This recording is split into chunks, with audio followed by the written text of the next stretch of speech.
Yes. Eh Tranquillement. bien, bienvenue Nadia, merci d'avoir accepté cet entretien.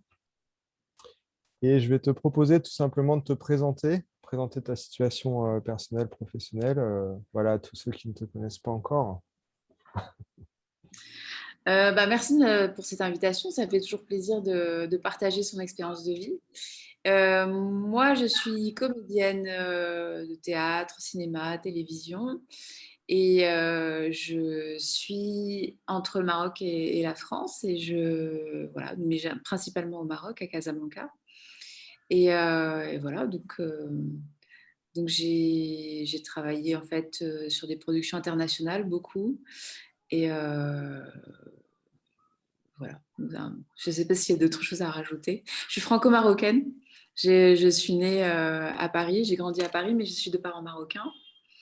Et donc, je suis binationale franco-marocaine. Donc voilà. Yes, merci. Eh bien, écoute, Nadia, je vais te poser la question de ce mystère qui nous emmène à choisir un métier, à se lancer dans la comédie, en l'occurrence, pour toi. Est-ce que tu pourrais m'en Mhm. parler justement de ce déclic, ce moment où tu te dis, ouais, ça y est, c'est sûr, je veux devenir actrice? Alors, moi, j'ai commencé la comédie très, très tard, en fait. Il se trouve que c'est ma sœur qui avait emménagé près d'une école professionnelle de théâtre qui s'appelle Les Enfants Terribles à Paris. Et du coup, elle m'a dit, écoute, il y a une journée portes ouvertes. Elle savait que ça faisait très longtemps que je voulais faire de la comédie, mais moi, j'étais étudiante en droit, donc sur la fin de mes études d'ailleurs. Et elle me dit, viens. Et donc, je viens. Et il se trouve que j'ai vraiment kiffé et j'ai continué. Et elle est partie, quand elle était étudiante en médecine, elle m'a dit ça va être trop pour moi. Donc voilà. Et comment j'ai su que ça allait être ma vocation, c'est qu'en fait, je me suis investie de façon démesurée. Je comptais pas mes heures, je me levais tôt. Et un jour, je m'excuse auprès du prof de terre. Je lui dis, mais je ne pourrais pas venir tel jour parce que j'ai des examens et il faut vraiment que je bosse. Il me dit, mais je comprends pas, tu fais autre chose, mais tu voulais pas, c'est pas ton désir profond de faire de la comédie. Euh, et là, il m'a posé une question qui en réalité, je connaissais la réponse, mais je voulais pas vraiment me l'avouer. Et c'est là où j'ai réalisé qu'en fait, si, c'est ce que je voulais faire, c'est que je voulais vraiment en faire mon métier. C'est comme ça que c'est arrivé. En gros. Ok. Et en réalité, pendant longtemps, j'ai eu une double casquette. C'est-à-dire que après mes études de droit, je suis partie aux États-Unis. J'ai travaillé en fait pour la mission économique française. Et pour moi, c'était l'opportunité pour continuer ma formation d'actrice. Donc, après avoir fait Les Enfants Terribles, avoir rencontré un metteur en scène qui s'appelle Nicolas Lyotard, qui m'a appris énormément sur le théâtre public, notamment sur les auteurs en vogue, etc.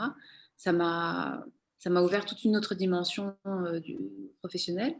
Et je me suis dit non, j'ai envie de continuer à apprendre. Et quand je suis partie à New York, c'était vraiment, j'avais envie de continuer donc ma formation d'actrice. Et c'est là où j'ai rencontré une autre méthodologie, une autre approche du jeu. Et voilà. Et donc, comment compter sur soi-même quand on est jeune acteur? Parce que, en fait, quand on est sur un plateau, et ben, c'est pas forcément le réalisateur qui va nous diriger. C'est pas forcément. Donc, il faut savoir exactement où on en est dans son jeu, et, et, et par sa méthodologie, cette dame qui s'appelle Mary Boyer, qui est à New York, j'ai appris à développer mes outils, savoir comment me présenter, savoir comment me positionner en tant qu'actrice. Ok, super. Est-ce que tu pourrais me dire pourquoi tu fais ce métier d'actrice? Au service de quoi? Alors, je pense qu'il est très important, c'est d'abord, pour moi, ça a été d'abord l'approche d'une liberté. Quand on nous pose une question, on n'est pas forcément obligé de répondre d'une certaine manière. Et c'est ce que j'ai appris avec l'improvisation. Et ça m'a donné en fait tout un champ des possibles que je ne pouvais pas imaginer. Ensuite, ce qui était très important pour moi, c'est d'approcher des personnages et de les prendre comme des personnes pour porter leurs paroles. Et donc, c'est vraiment ça qui me motive. C'est vraiment de savoir exactement par quoi ils sont passés pour pouvoir donner vie à et leur donner la possibilité de s'exprimer, personnage réel ou imaginaire, tu vois. Donc, c'est ce qui est pour moi super important, c'est effectivement de donner la parole à ceux qui peuvent pas pour qui ne peuvent pas s'exprimer. Hmm. Super.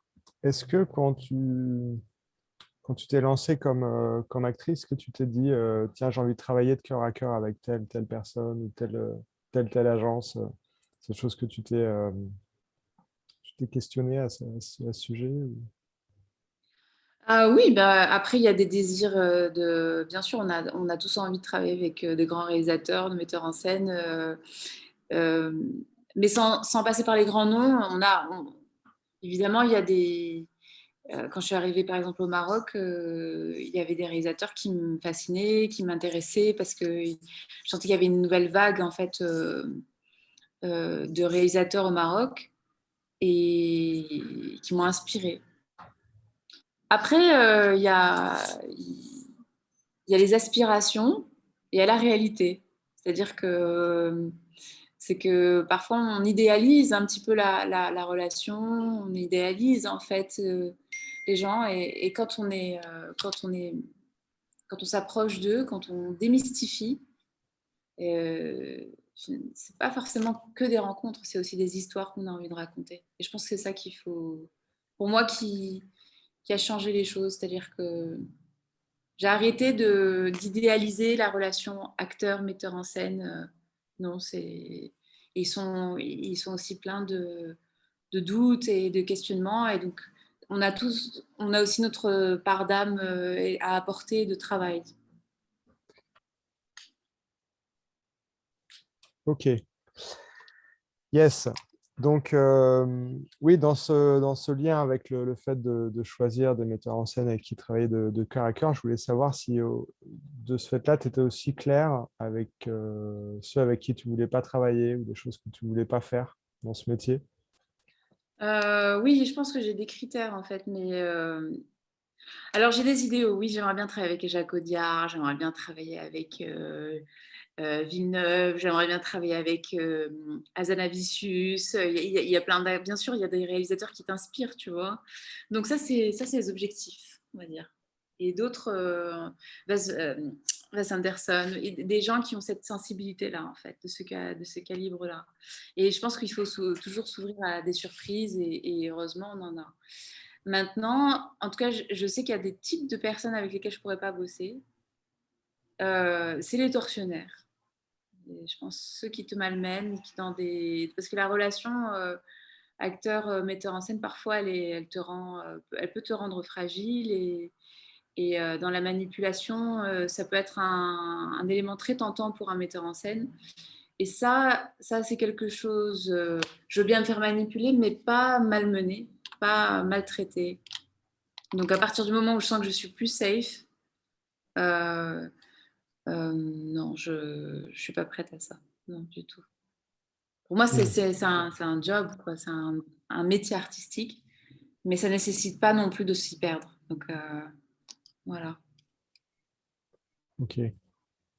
Est-ce que par rapport à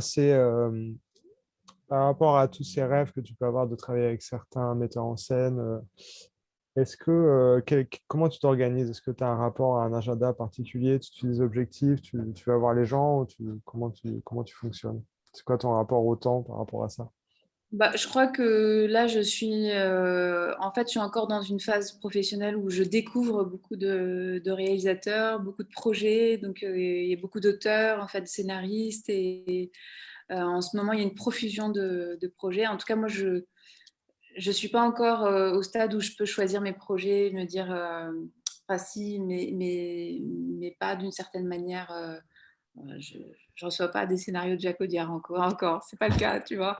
Mais pourquoi pas, un jour ça pourra arriver, tu vois. Mais ce que je veux dire par là, c'est que je suis encore dans cette démarche de découverte. Et donc, il y a énormément de réals ou de metteurs en scène riches, qui ont une vision particulière. Et pas plus tard qu'hier, j'ai découvert un metteur en scène, un réalisateur sud-africain qui avait fait District 9 et avec une imagination débordante, qui avait écrit un film de science-fiction, Neil Blomkamp. Et Neil Blomkamp, c'est juste dément, quoi. Enfin, et tous les jours, en fait, on découvre de talents. Et ça, c'est pour ça que je pense que c'est important de rester ouvert par rapport à ça, tu vois. Ok. Et donc voilà, c'est vrai que aujourd'hui, je passe des auditions pour intégrer des projets internationaux. Et c'est vrai que ce serait dommage de se bloquer en me disant si j'ai pas ça, je fais rien. Non, je pense que de toute façon, chaque comédien, pour l'instant, aspire à travailler le plus possible, le mieux possible. Et voilà. Ok. Maintenant, je me pose la question par rapport à quand tu t'es lancé, est-ce que par rapport au style de jeu, j'imagine qu'il y a certains comédiens qui des fois se positionnent sur un certain style ou comment tu te positionnes par rapport à ça? C'est-à-dire, entre guillemets, l'élément unique, quoi, on va dire, entre guillemets, une sorte de positionnement, comme Charlie Chaplin, par exemple, fait une sorte de mime, quoi, tu vois. Et toi, par Mm. rapport à tout cet univers incroyable, tu vois, du jeu, comment tu... Est-ce que j'ai des modèles, en fait? C'est Ouais, est-ce que ça. tu t'es positionné, tu as fait un choix, tu essaies de rester vraiment naturel, comment ça... Je me suis posé la question si... Bah, en fait, il y a une espèce de va-et-vient dans le jeu entre ton intériorité et le personnage que tu dois incarner. Donc, moi, je pense que je suis quelqu'un qui s'investit énormément de nature. Euh, et, et donc, j'aime ce jeu naturaliste et assez réaliste. D'accord. Après, c'est vrai que ça, c'est pour le. Et donc, il y a un jeu très interne aussi, en intériorité. Mais ça, c'est très propre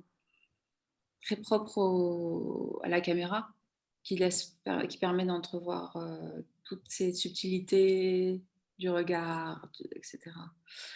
Euh, et au théâtre aussi, j'aime beaucoup le théâtre naturaliste. Mais j'ai découvert aussi d'autres formes d'expression quand j'ai fait du théâtre physique. Et je me suis aperçue qu'il y avait une force, tu vois. Donc d'ailleurs, euh, euh, en fait, aux ateliers Lecoq, j'ai adoré en fait travailler avec cette physicalité, avec ce corps, ça renforce aussi ce côté vrai, tu vois, alors que c'est faux. Juste jouer avec une apparence, c'est fort. Et ça m'a permis justement d'arrêter d'avoir des a priori sur c'est faux, donc ça marche pas. Donc, je pense que c'est. Mais après, j'ai des modèles, ouais, j'ai des modèles, j'en ai plusieurs et qui m'inspirent. J'adore Rachel McCrow, celle qui avait joué dans Peaky Blinders, Pony. Bien sûr, j'adore Susan Sarandon, euh, qui finalement, avec toutes on a cette richesse de personnages en fait, et elle te balance comme ça avec Frances McDormand. J'aime beaucoup ces femmes un peu charismatiques qui sont pas forcément sur leur physique, sex appeal, etc., mais qui ont quelque chose à donner. C'est vrai, quoi. C'est sincère. Je dis pas qu'il n'y a pas d'actrice sincère, mais voilà. Mais, mais je suis touchée par ce genre d'interprétation. Ça prend les tripes, quoi. Ouais, avec une vraie présence, une vraie... Ouais. Mais ce qui est marrant aussi, c'est que je me suis aperçue que j'aimais beaucoup l'action. Donc c'est kiffant, quoi. J'ai joué dans une série euh, qui s'appelle Force spéciale africaine et on fait pas mal de scènes d'action. Donc j'étais médecin, mais en même temps je faisais partie d'un commando. Donc, Donc c'est marrant c'est ça te libère en fait de pouvoir courir, de se dire que en fait on n'est pas juste dans un jeu psychologique. Tu as fait tes propres cascades? Alors cascade, comment dire, on a fait des scènes d'action, ouais, mais oui, oui, mais c'était pas, on n'a pas encore fait des trucs extrêmement dangereux, quoi. Donc, mais c'était, ouais, quand on voit quelqu'un courir, en fait, faut bien s'imaginer que on fait plusieurs fois la prise et qu'il faut avoir une bonne endurance. Donc, mais des courses-poursuites, oui, avec sa Kalachnikov et sa mitraillette, ouais, ouais, ouais. En tenue de combat, c'était énorme. Mm. Alors, du coup, j'avais encore une autre question qui est liée par rapport on va dire, entre guillemets, à la santé de l'acteur, savoir comment tu prends soin de toi au quotidien. Quelles sont tes pratiques pour garder justement cette présence, cette fraîcheur que tu peux avoir? Bah, en fait, oui, c'est important effectivement de s'entretenir physiquement. J'ai des périodes en fait. J'ai des périodes où je suis très, très assidue, où je vais faire beaucoup de yoga, où je vais faire beaucoup de fitness, etc. Euh, et là, justement, avant qu'on ne ferme les salles de sport, je voulais reprendre les sports de combat. Je voulais faire du Wing Chun. J'avais fait, il y a 10 ans, j'avais fait du Wing Chun pendant un certain temps. Et, et c'est vrai que j'aimerais vraiment avoir cette latitude de bouger avec mon corps, d'être toujours très bien centré. Donc, euh, donc voilà. Mais, donc effectivement, j'ai des périodes où vraiment je me remets en forme. Je me dis, bon, on arrête les excès alimentaires, on essaye de se remettre en forme, on essaie de... Mais c'est vrai que généralement, il y a quand même 1 à 2 fois par semaine où je fais quand même, ça c'est le grand minimum, euh, des Une exercices physiques. activité? Ouais, que ce soit du yoga, que ce soit du vélo ou bien d'exercices de gym. Il y a une super application d'ailleurs qui s'appelle Center et qui vous Ok, accompagne. Non, mais c'est pas pour faire de la pub, mais c'est extrêmement bien fait. Mm. ok, super. Bah, du coup, j'ai une dernière question. On a balayé Ouais. un certain nombre de choses. Est-ce que tu aurais un conseil à donner à justement un jeune acteur, à une jeune actrice qui voudrait se lancer, quelque chose qui pour toi est vraiment essentiel? Qu'est-ce qui est essentiel? C'est une bonne question. Ben, ce qui est essentiel, c'est que faut avoir envie Oui, bah, c'est l'envie de jouer. Pas forcément avoir l'envie de se montrer, mais l'envie de jouer. C'est-à-dire écouter les autres, travailler avec les autres. Euh, et ouais, préserver cette fraîcheur, cette envie de jouer, quoi. Parce que parfois, on peut avoir des expériences un petit peu dures et il y a le jeu, il y a tous les à côté, en fait, sur un plateau de tournage ou quand une pièce se monte. Et ça, c'est parfois, ça peut être des expériences un petit peu dures. On appréhende, en fait, tout l'univers qui va autour. Euh, voilà, donc je pense qu'il faut garder ça en tête, que c'est un plaisir avant tout de s'amuser, d'incarner un personnage, c'est une découverte, quoi. Super, merci Nadia. Bah, écoute, on va arrêter cet entretien ici, en plus, d'autant plus qu'il est tard chez toi au Maroc. Donc, eh ben, merci beaucoup et à très bientôt Bah, merci beaucoup à toi, c'est un sur les plaisir. écrans de cinéma. À plus, ciao, ciao. Salut.